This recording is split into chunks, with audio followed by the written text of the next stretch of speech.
8 दिन लगातार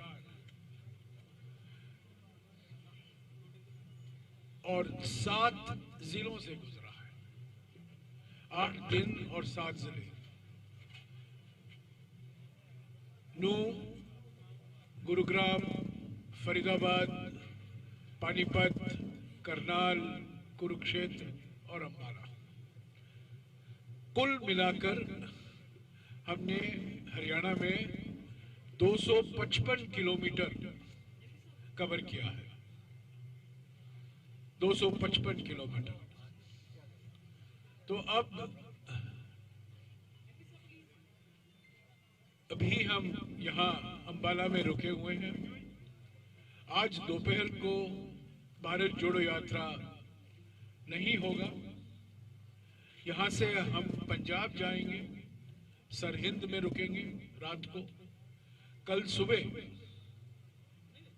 flag transfer होगा हरियाणा पीसीसी से पंजाब पीसीसी को, और कल से भारत जोड़ो यात्रा की शुरुआत पंजाब में। आज क्योंकि पंजाब में भारत जोड़ो यात्रा की शुरुआत के पहले राहुल गांधी जी आज दोपहर को स्वर्ण मंदिर जा रहे हैं। वहां 2.5-3 घंटे रुकेंगे, 2.5 घंटे रुकेंगे। और मैं समझता हूं, हम लोग सब समझते हैं कि पंजाब में भारत जोड़ो यात्रा की शुरुआत और अच्छी तरह से नहीं हो सकती थी जितना कि जब राहुल जी स्वर्ण मंदिर जाएंगे और आज दोपहर को ही 4 बजे तक वो सरहिंद लौट आएंगे। कल सुबह फ्लैग ट्रांसफर के बाद, जिसका डिटेल हमारे प्रभारी आपको देंगे, उसके बाद हम शुरू करेंगे पंजाब का भारत जोड़ो यात्रा। कल 11 तारीख है, पूरा दिन भारत जोड़ो यात्रा होगा। 12 तारीख को सुबह लगातार हम 25 किलोमीटर चलेंगे। आपने देखा है रोज हम 25 किलोमीटर चलते हैं, पर वो 25 किलोमीटर 2 चरण में होते हैं, सुबह 14 और दोपहर को और शाम को 11। पर 12 तारीख को हम लगातार 25 किलोमीटर चलेंगे। 1 बजे खत्म हो जाएगा। 12 तारीख के दोपहर को भारत जोड़ो यात्रा नहीं होगा और 13 तारीख को विश्राम का दिन है, क्योंकि लोहरी का त्योहार है। तो हम 12 तारीख दोपहर से ही विश्राम शुरू होगा। तो पहले ही मैं आपको जानकारी देना चाहता हूं, 12 दोपहर को और 13 भारत जोड़ो यात्रा नहीं होगा और 14 को हम फिर से शुरू करेंगे और 15 तारीख को राहुल जी की प्रेस वार्ता जालंधर में होगी। हरियाणा में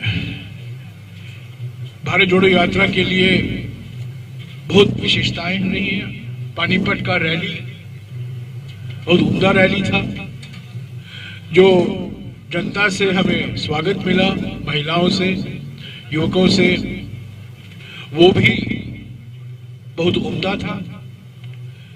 3 खास मुलाकातें जो राहुल जी की हुई हैं, जय जवान पूर्व सैनिकों से, जय किसान संगठनों से और जय पहलवान स्पोर्ट्समैन से। हालांकि कल एक छोटा सा इंटरैक्शन जय विज्ञान से भी हुआ था, जो अंबाला के साइंटिफिक इंस्ट्रूमेंट्स के जो MSME है, उनकी भी मुलाकात राहुल जी से हुई थी। और किसान संगठनों का मुलाकात बहुत विशेष मायने रखता है। उनके ओर से 3 बहुत बड़े मुद्दे राहुल जी के सामने उन्होंने रखा। एक तो MSP का लीगल गारंटी होना बहुत जरूरी है, क्योंकि अभी निजी ट्रेड की भूमिका बढ़ रही है और वो MSP के जो दाम जिसमें खरीदते हैं वो MSP से कम है। दूसरी बात जो उन्होंने कही कि जो भूमि अधिग्रहण कानून यूपीए सरकार के समय में बनाया गया था सितंबर 2013 में, उसमें हरियाणा सरकार ने केंद्र सरकार की अनुमति के साथ साथ और राष्ट्रपति की अनुमति मिली है, उन्होंने कुछ संशोधन किए हैं, वो किसान के हित में नहीं है। तो उन्होंने मांग की कि जब कांग्रेस की सरकार आएगी हरियाणा में, याद रखिए मैंने कहा जब सरकार आएगी, मैंने ये नहीं कहा अगर सरकार आएगी, जब हमारी सरकार आएगी तब 24 का ही है जिक्र, जब 2024 में चुनाव जल्दी भी हो सकते हैं, वो अब कह नहीं सकते, इसलिए जब अगले चुनाव होंगे और हमारी सरकार बनेगी तब ये भूमि अधिग्रहण कानून में उन्होंने मांग की कि इसमें संशोधन लाना बहुत जरूरी है।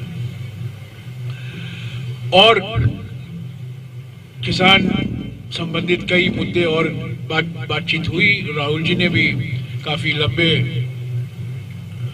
इस चर्चा में भाग लिया और उन्होंने कहा कि कांग्रेस पार्टी और किसान संगठन के बीच में एक भागीदारी है, एक पार्टनरशिप है और हम हमेशा किसान संगठनों के साथ बातचीत करते रहेंगे। और जहां हमारी सरकारें हैं, आज हमारे 3 सरकार हैं, हिमाचल में, राजस्थान में और छत्तीसगढ़ में, वहां जो हमारी सरकारें हैं, जितना राज्य सरकार कर सकती है वो खुद इसमें देखेंगे कि क्या और राज्य सरकार की ओर से किया जा सकता है। जैसा कि आप जानते हैं, बैंकों का कर्जा माफी अगर पब्लिक सेक्टर बैंक होता है तो उसको केंद्र सरकार को करना पड़ता है, बट कोऑपरेटिव बैंक में राज्य सरकार कर सकती है। तो ऐसे कुछ चीजें हैं जो केंद्र सरकार से ही एक्शन लेना पड़ता है, बट कुछ कार्रवाई राज्य सरकारें भी कर सकती हैं। तो उन्होंने आश्वासन दिया किसान संगठनों को कि वो कांग्रेस सरकारों के साथ बातचीत करके, मुख्यमंत्रियों से बात करके जो मांगे हैं किसान संगठनों की ओर से, जो राज्य सरकार पूरी कर सकती है, वो जरूर उस पर अगले कदम लेंगे। तो मैं अंत में यही कहना चाहता हूं कि हम लोग सब हरियाणा कांग्रेस के पीसीसी हुड्डा साहब, पीसीसी अध्यक्ष उदयभान जी, हमारे प्रभारी एआईसीसी के शक्ति सिंह गोयल जी, सभी का हम शुक्रगुजार हैं कि उन्होंने इतनी मेहनत से भारत जोड़ो यात्रा को इतना सफल बनाया हरियाणा में।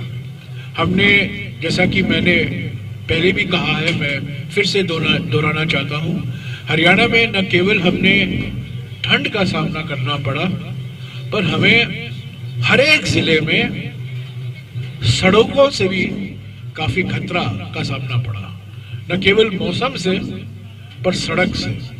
और मुझे खुद पहली बार 115 दिन में बाएं पांव में चोट लगा है, क्योंकि जो मैंने हरियाणा के 7 जिले में सड़कें नहीं देखी, गड्ढे देखे, और गड्ढे के बीच में थोड़ा टार, थोड़ा बिट्यूमेन देखा है।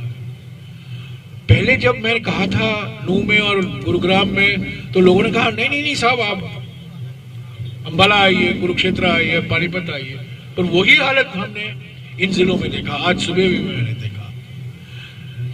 एक जमाना था जब लोग कहते थे हरियाणा के माफिक सड़क, एक मिसाल बन गया था हमारे देश के लिए। और आज मैं कन्याकुमारी से चला हूं,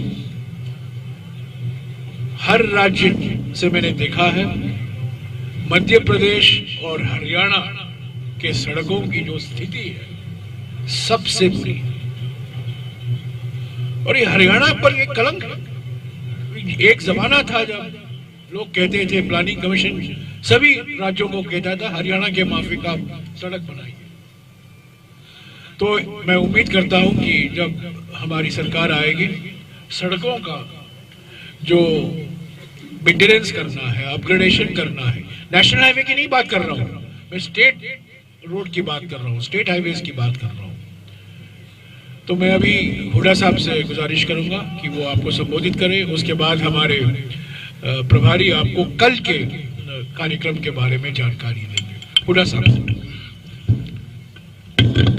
हमारे मीडिया के चेयरमैन जयराम जी और शक्ति सिंह जी इंचार्ज, वह सभी मेरे विधायक साथीगण, उपस्थित पत्रकार बंधुओं, देखिए जैसा कहा जयराम रमेश जी ने कि 8 दिन यहाँ हरियाणा में राहुल जी ने यात्रा चलाई और 7 जिलों में आए, और 7 जिले भी ऐसे आए, मतलब जो दिल्ली के बाद जो हम चले हैं, जहां हमारी पार्टी कमजोर रही पिछले चुनाव में, लेकिन लोगों का जो रेस्पॉन्स देखा है, जिस प्रकार से लोग उमड़ के आ रहे थे, तो मैं ये कह सकता हूं हर वर्ग, चाहे वो किसान, मजदूर, व्यापारी, कर्मचारी, बुजुर्ग हो, बच्चे हों, महिलाएं हों, हर वर्ग के बहुत इतनी उमंग से आ रहे थे कि ये मैं कह सकता हूं ये यात्रा जो है जन आंदोलन में बदल गई हरियाणा में। और ये बात बिल्कुल ठीक कही उन्होंने। सड़कों की हालत खस्ता देखकर हमारे बहुत अपने आप पर वो हो रहे थे, क्योंकि सड़क में गड्ढे तो सुने हैं, लेकिन गड्ढों में सड़क बन रही थी हमारे को, ऐसी हालत हो रही थी कई जगह तो बहुत ही था, क्योंकि 8 साल से इस सरकार ने कोई मेंटेनेंस नहीं करी, चाहे वो सड़क हो, चाहे स्टेडियम हो गांव के, चाहे और कोई भी, मतलब कोई ऐसा काम नहीं है। तो जैसा मैंने कहा, नॉन परफॉर्मिंग गवर्नमेंट बनी हुई है यहाँ पर। और जो मुद्दे जो है, जो हरियाणा 2014 में कांग्रेस के समय में प्रति व्यक्ति आय, प्रति व्यक्ति निवेश में नंबर 1 था पूरे देश में, आज बेरोजगारी में नंबर 1 हो गया है, 37.4 सीएम आएगी। तो हमारे हरियाणा के मुख्यमंत्री कहते हैं ये तो प्राइवेट संस्था है, लेकिन जब यूपी में चुनाव होता है तो अपनी एडवर्टीजमेंट में सीएमआई की रिपोर्ट देते हैं, गुजरात में देते हैं, हरियाणा में। अब किस पे ये यकीन करेंगे? तो इस बात पे है, और मैं तहे दिल से आभार व्यक्त करता हूं सभी लोगों का, एक तो जिन्होंने इंतजाम करने में पूरा सहयोग दिया, हमारे विधायकों ने, और कमेटियां जो बनाई हुई थी हमने, उन्होंने, और जनता का, लोगों का जिस हिसाब से आए, अनुशासित रहे, और जो उन्होंने प्रेम और स्नेह दिया यात्रा को, किस प्रकार से राहुल जी को बच्चे भी मिल रहे थे, महिलाएं भी मिल रही थी, बुजुर्ग भी मिल रहे थे, हर वर्ग मिल रहा था। फोटो खिंचवाने के लिए भी, कोई बात करने के लिए, सब अपनी समस्याएं रखी, अलग अलग इंटरेक्शन किए। यहाँ राहुल जी ने जैसा बताया, मतलब किसानों से, और जैसे आज अनएम्प्लॉयड यूथ से हुआ, इस प्रकार से अलग अलग पंचायती राज का हो रहा है, अलग अलग वो संस्था थी, और काफी रास्ते में चर्चाएं हुई राहुल जी की बहुत सारे व्यक्तियों के साथ। तो ये मैं लोगों का भी धन्यवाद करता हूं, और जो यात्री हैं, यात्रियों को भी शुभकामना भी देता हूं, और अपनी तरफ से ये भी कहता हूं पूरे प्रदेश कांग्रेस की तरफ से, कोई कमी रह गई होगी तो हमारे को ये क्षमा करेंगे। हमने प्रयास किया है पूरा अपना कि भाई इनका स्टे कंफर्टेबल हो, तो ये प्रयास किया। मैं इन्हीं शब्दों के साथ जो है फिर से राहुल जी की जो ये यात्रा चली है, जो इश्यूज लेके चले हैं, वो बहुत ही अहम इश्यूज हैं, और देश को एक मजबूत देश बनाने के लिए ये यात्रा बहुत, आप देखेंगे, इतिहास में लिखी जाएगी। शुक्रिया हुड्डा साहब। शक्ति सिंह जी। थैंक यू जयराम जी। मैं सबसे पहले तो प्रेस और मीडिया के सभी साथियों का दिल से धन्यवाद करता हूं कि आप लोगों का प्यार, आप लोगों का समर्थन, कहीं कहीं आप लोगों की नेगेटिव टिप्पणियां भी हमें हमारी बात पहुंचाने में, आपके कभी अच्छे सवाल, कभी आपके एसिडिक सवाल हमको हमारी बात रखने में एक अच्छा मौका देते रहे। इसलिए मैं प्रेस और मीडिया के सभी साथियों का दिल से धन्यवाद करता हूं। मैं हरियाणा के सभी सज्जनों, देवियों, साथियों, बच्चों, युवकों, सबका धन्यवाद करता हूं। इस यात्रा को सफल बनाने में सबसे बड़ा श्रेय यहाँ की जनता का है कि जिन्होंने देखा एक पाक साफ नेता रोड पे चल के सच्चे मायने में एक तपस्या कर रहा है तो उसे साथ देना है, ये मान के लोग घरों से निकले। सुबह 6 बजे निकलना मुश्किल होता है। मुझे कहा गया था कि हरियाणा में महिला दिन मत करो, यहाँ तो महिलाएं निकलती नहीं, 6 बजे कौन निकलेगी। मैं उन बहनों, बेटियों, माताओं का भी धन्यवाद करता हूं कि महिला दिन असल में महिला दिन बन के रह गया। और किसी ने नहीं सोचा था कि जहां सेक्स रेशियो इतना डिफरेंट हो वहां इतनी महिलाएं राहुल गांधी जी की यात्रा में पूरे दिन भर रहेंगी। पर कल आप सब ने देखा कि महिला दिन रहा और हम सब दूर दूर रहे, महिलाएं राहुल गांधी जी के साथ डायलॉग करती, बात करते रही। पूरे हरियाणा में उन लोगों की आवाज जो ना दिल्ली तक पहुंचती है ना बड़े नेताओं तक पहुंचती है, उन समस्याओं और उन आवाज को राहुल गांधी जी ने कान दिया, आवाज दी और उनसे बहुत बातें की, उनके मन की सुनी। तो मैं हरियाणा के सभी लोगों का दिल से धन्यवाद करता हूं। आज मैं इस मौके पे कांग्रेस पार्टी के सभी नेताओं का, सभी कार्यकर्ताओं का एक प्रभारी के नाते दिल से धन्यवाद करता हूं। मुझे आप में से ही कुछ लोग शुरू में डरा रहे थे कि गुटबाजी है, कैसे यात्रा करोगे, आप भारत जोड़ो करते हो, हरियाणा में कांग्रेस कहां जुड़ेगी। आप सब ने देखा कि सिर्फ कदम नहीं, हमारे नेताओं ने दिल लगा के कदम तो मिलाएं, दिल भी मिलाएं और साथ मिलके सबने काम किया है।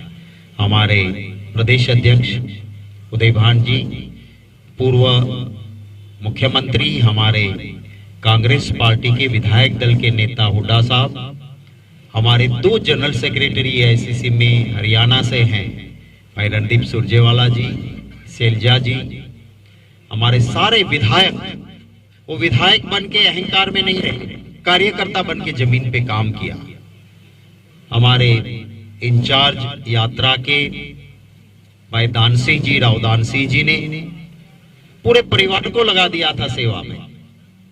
ऐसे बहुत नाम है जो कमिटीज के चेयरमैन, सभी का नाम लेना संभव नहीं है।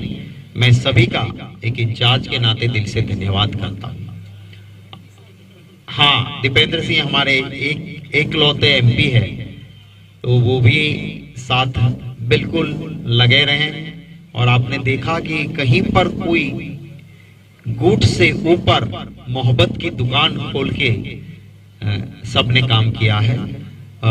आज आखिरी पड़ाव मां अंबा के नाम से जिस शहर को नाम मिला है अंबाला, उस शहर में जहां हमारी सेना के 2 कोर के मुख्यालय आए हैं, ये वो शहर है जहां महात्मा गांधी जी की हत्या करने वाले गॉडसे को फांसी दी गई थी। ये वो शहर है जहां पे 1857 का अंग्रेजों के खिलाफ जो सबसे बड़ा आंदोलन चला, उसमें अंबाला का बहुत बड़ा योगदान रहा। कांग्रेस के स्थापक सदस्यों में से अंबाला के हमारे उस वक्त के महान नेता अंबाला से रहे। तो ऐसे शहर में आज हमारा आखिरी पड़ाव है। मैं आप सभी का और हमारे सभी कार्यकर्ता, नेता और हरियाणा के लोगों का धन्यवाद करता हूं। आखिर में मैं आपके, जैसे कि हमारे जनरल सेक्रेटरी कम्युनिकेशन का आदेश था कल के प्रोग्राम के बारे में, आपका सुझाव मेरे लिए आदेश है। कल जो है हरियाणा से आज रात ही हम पंजाब बॉर्डर में पहुंचेंगे, पर हमारा कल का, आज हम फ्लैग दे सकते थे, पर पंजाब में कल बहुत बड़ा दिन है और सभी का मानना ये था कि फतेहगढ़ साहिब गुरुद्वारा के अंदर माथा टेकने के बाद हम फ्लैग लेंगे, जो हमें भी अच्छा लगा। तो कल सुबह 6 बजे गुरुद्वारा फतेहगढ़ साहिब सिर हिंद माथा टेकने के बाद 6 बजे, 6:30 बजे फ्लैग सेरेमनी होगी। वो बस स्टैंड के पास सिर हिंद पे होगी। आपको लोकेशन में साझा कर दूंगा ट्विटर पे। 7 बजे कल पद यात्रा शुरू होगी। 10 बजे हमारा मॉर्निंग ब्रेक होगा खालसा ग्राउंड मंडी गोविंदगढ़ पे। 3:30 बजे फिर पद यात्रा शुरू होगी और शाम का हमारा ब्रेक होटल ग्रीनलैंड खाना उसके पास हमारा ब्रेक होगा खाना। और ये कल का हमारा पंजाब का प्रोग्राम रहेगा, वो मैंने आपसे साझा किया है। आप सभी का फिर से धन्यवाद करता हूं। आपको भी नया साल शुरू हुआ है, सबको बहुत बहुत शुभकामनाएं। Thank you very much. शुक्रिया। कुछ सवाल हैं तो मुल्ला साहब। ये सवाल है कि कल राहुल गांधी जी ने मौलाना के अंदर बोला कि 21वीं सदी में खाकी जो है हाफ पैंट में जो कौरव नजर आते हैं, उनका इशारा क्या आरएसएस की तरफ था या नरेंद्र मोदी जी की तरफ था? आप जानते हैं किसकी इशारा? हाँ जी, आप सर चौधरी का धन्यवाद करता हूं। जयराम जी, उन्होंने कोऑर्डिनेशन बहुत अच्छी हमारे एक्स एमएलए आपके मीडिया कोऑर्डिनेटर के तौर पे और गीताबेन ने किया है, अनिल भारद्वाज जी और गीताबेन का भी मैं धन्यवाद करता हूं। जयराम जी, आपने बात की है कि भारत जोड़ो यात्रा में राहुल गांधी जी ने एक दिन महिलाओं को दिया है। अगर हरियाणा की बात करें तो एक स्पोर्ट्स मिनिस्टर है, उस पर बड़े गंभीर एलिगेशन लगे। हुड्डा साहब भी बैठे हैं, संदीप सिंह, और उस केस में कांग्रेस का क्या स्टैंड है? हुड्डा साहब से मैंने गुजारिश की। कांग्रेस का स्टैंड कई दफा आ चुका है हमारे को, क्योंकि एसआईटी बनाई है और मैं किसी को निर्दोष या दोषी नहीं ठहरा सकता जब तक पूरी इंक्वायरी नहीं हो। मैंने ये कहा था, लेकिन निष्पक्ष जांच होनी चाहिए, दूध का दूध पानी का पानी होना चाहिए। उसके लिए जरूरी है ये मंत्री इस्तीफा दें और फिर निष्पक्ष जांच हो to the satisfaction of lady, और सेटिस्फेक्शन ना हो तो हाई कोर्ट के जज के द्वारा ये जांच होनी चाहिए। सर, मेरा सवाल जयराम रमेश जी से है। सर, आपकी यात्रा का मकसद है वो नफरत दूर करना है, तो जिस समुदाय के खिलाफ सबसे ज्यादा नफरत फैलाई जा रही है, मतलब उसके खिलाफ इतनी नफरत फैलाई जा रही है कि वो दूसरे दर्जे का नागरिक आज बना दिया गया है, क्या वो समुदाय आपकी इस यात्रा से जुड़ाव महसूस कर रहा है? और अगर आप सत्ता में या फिर जब भी आप सत्ता में आए तो आपके पास ठोस एजेंडा क्या होगा उनको मेन स्ट्रीम में या फिर बराबरी का हक दिलवाने में? जिस समुदाय के खिलाफ सबसे ज्यादा नफरत फैलाई जा रही है, उस क्या वो समुदाय आपसे नफरत भाषा के नाम पर फैलाई जा रही है, प्रांत के नाम पर फैलाई जा रही है, जाति के नाम पर फैलाई जा रही है, धर्म के नाम पर फैलाई जा रही है, कोई ठिकाना सब। जहां हमारे समाज में अनेकता है, उस अनेकता को उसका दुरुपयोग हो रहा है ताकि समाज बांटा जाए। हमारा काम है भारत जोड़ो यात्रा के माध्यम से ये संदेशा पहुंचाना कि कांग्रेस पार्टी जोड़ती है, तोड़ती नहीं है।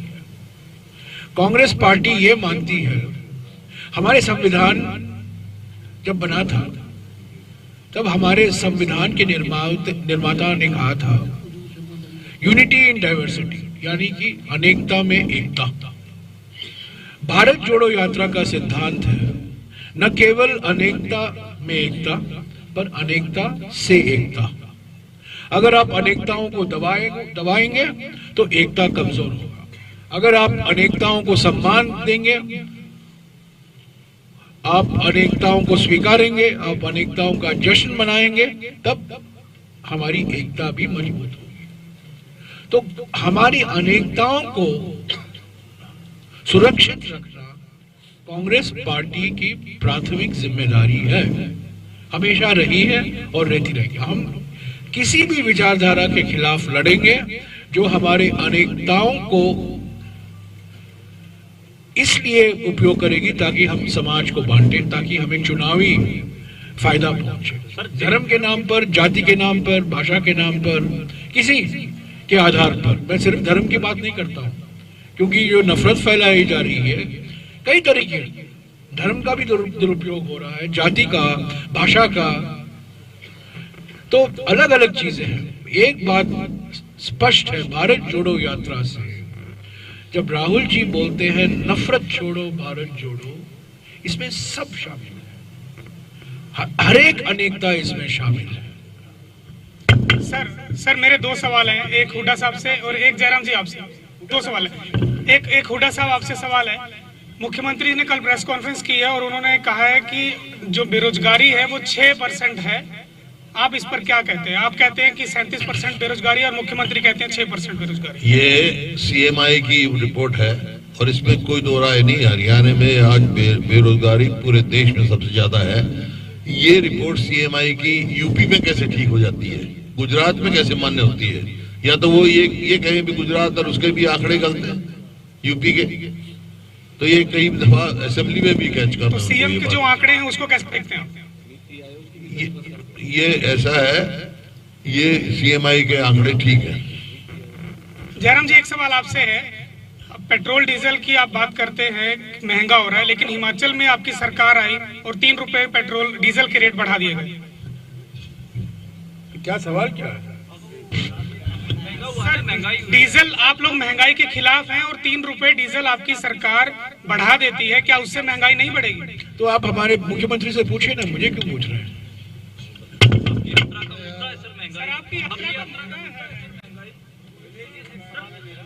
हेलो,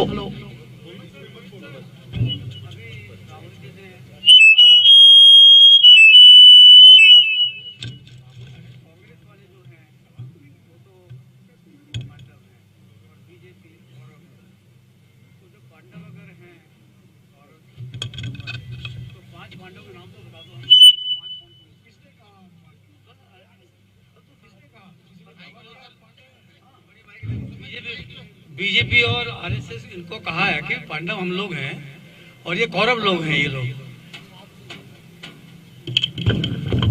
बीजेपी के हर वक्तव्य पर मुझे कोई टिप्पणी देने की जरूरत नहीं है। अच्छा, ठीक है।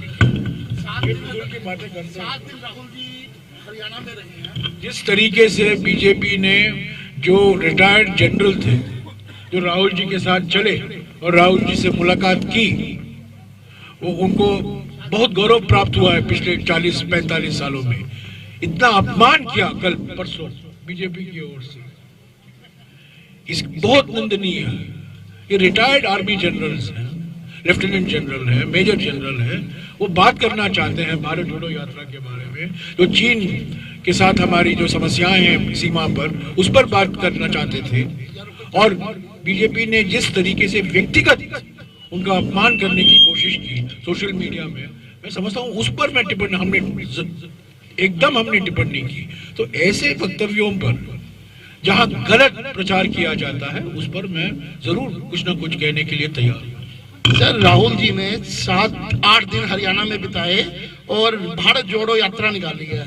निश्चित तौर पे चलो भारत जोड़ो में जो है कांग्रेस को जोड़ने में तो कुछ हद तक कामयाब रहे हैं, लेकिन हरियाणा के जो मुद्दे थे वो मंच से नहीं उठे जिससे लोग जुड़ते। जैसे अभी एक अग्निवीर को लेके बोल रहे हैं वो सबसे ज्यादा, लेकिन अंबाला में तो लोग एनडीसी को लेके हरियाणा में, पूरे हरियाणा में लोग परेशान हैं। पिछले 8 सालों से लोगों की रजिस्ट्री नहीं हो रही, नगर निगम नरक निगम बना हुआ है, तो इन मुद्दों को कैसे इग्नोर कर दिया गया? मैं हुड्डा साहब से और शक्ति सिंह से गुजारिश करूंगा आपका सवाल जो है उसका जवाब दे, पर मैं कह दूं भारत जोड़ो यात्रा जो राष्ट्रीय स्तर पर जो चुनौतियां हैं उस पर राहुल जी ध्यान दे रहे हैं और उस पर जहां उनको मौका मिलता है उसके बारे में बोलते हैं। जो लोकल समस्या है, हरियाणा में किसानों की समस्या है, उन्होंने किसान की समस्या के बारे में बात की। यहाँ पूर्व सैनिकों की जो संख्या है उन्होंने राहुल जी से भेंट की और उन्होंने कहा कि जो पेंशन के बारे में हमें वादे किए गए थे वो पूरे नहीं हुए, उसके बारे में राहुल जी ने बात की। आप पूछ रहे हैं अंबाला आए हैं, अंबाला में जो लोकल इश्यूज है उस पर भारत जोड़ो यात्रा ने कुछ नहीं कहा। ये मैं नहीं समझता हूँ भारत जोड़ो यात्रा का मकसद है, पर जो समस्याएं हैं वो जरूर मैं उनसे इनकार भाग नहीं रहा हूँ। मैं हुड्डा जी से और शक्ति सिंह जी से गुजारिश करूंगा कि इसका जवाब हुड्डा जी अंबाला से।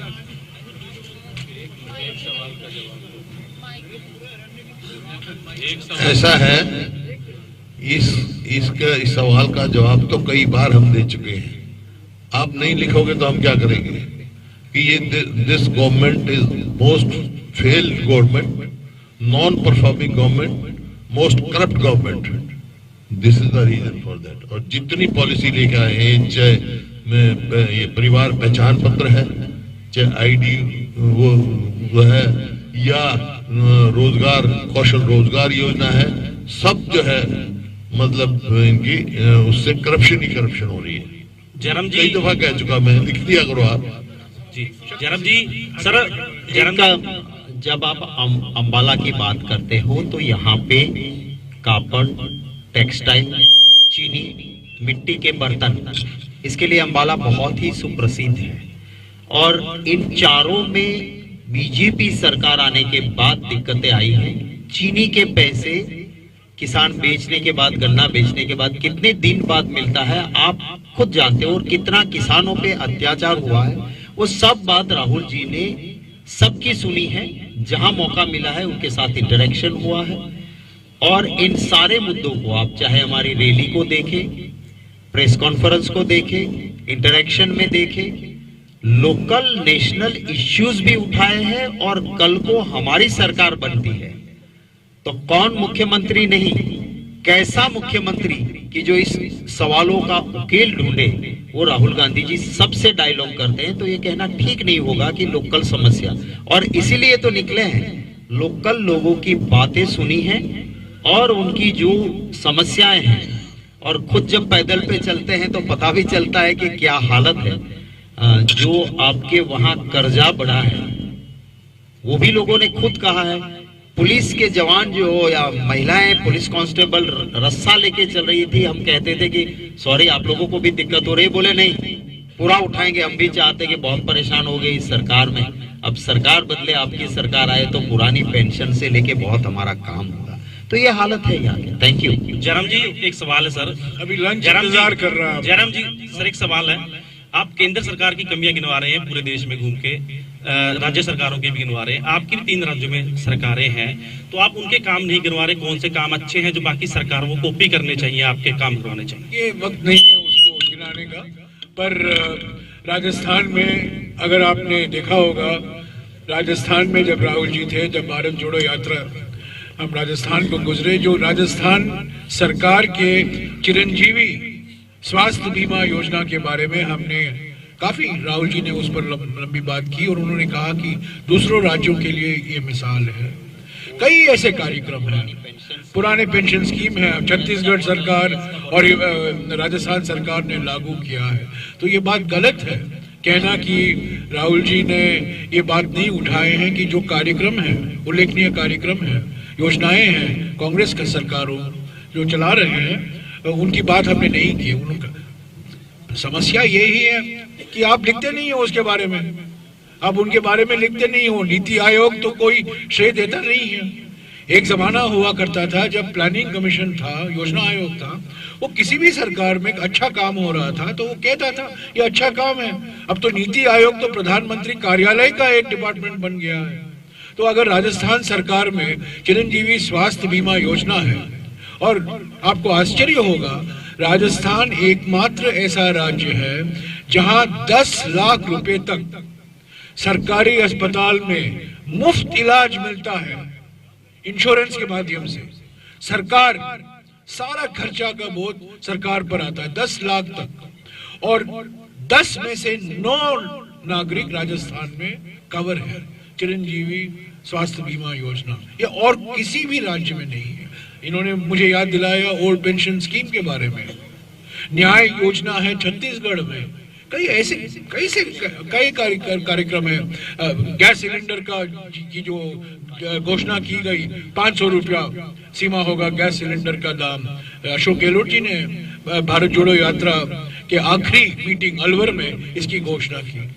तो ये सरकार तो इसका ध्यान करती ही नहीं है, हमेशा आलोचना करती रहते हैं। वास्तविकता यह है कि राजस्थान, छत्तीसगढ़, हिमाचल तो अभी सरकार अभी आई है, पर राजस्थान और छत्तीसगढ़ में, और जब हमारी सरकार थी मध्य प्रदेश में जो गिराया गया मार्च 2020 में, उस सरकार ने भी बहुत ऐसे काम किए हैं जो दूसरे राज्यों के लिए एक मिसाल है, खास तौर से कर्जा माफी जो कमलनाथ की सरकार ने मध्य प्रदेश में किया था। Thank you. क्या है, क्या है, बोलिए बोलिए, क्या है?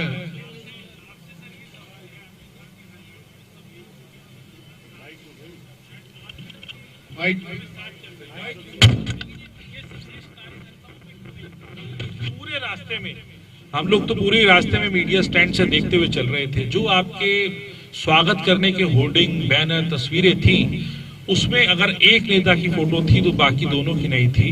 अगर किसी एक की होती तो नहीं, कार्यकर्ताओं तक संदेश क्यों नहीं? आपने गलत है, आपने पूरा देखा नहीं है। तो सर देखा मैंने।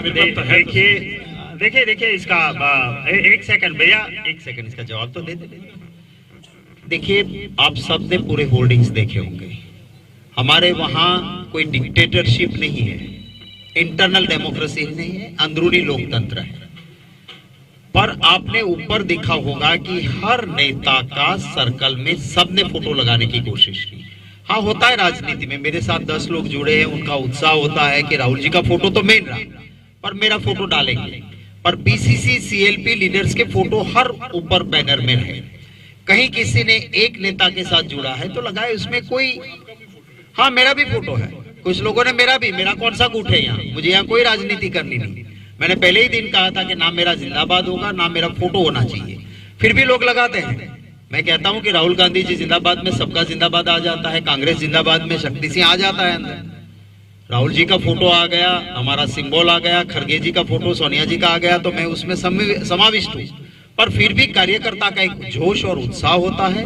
कदम से कदम कार्यकर्ता ने भी मिलाया है, नेताओं ने भी मिलाया है।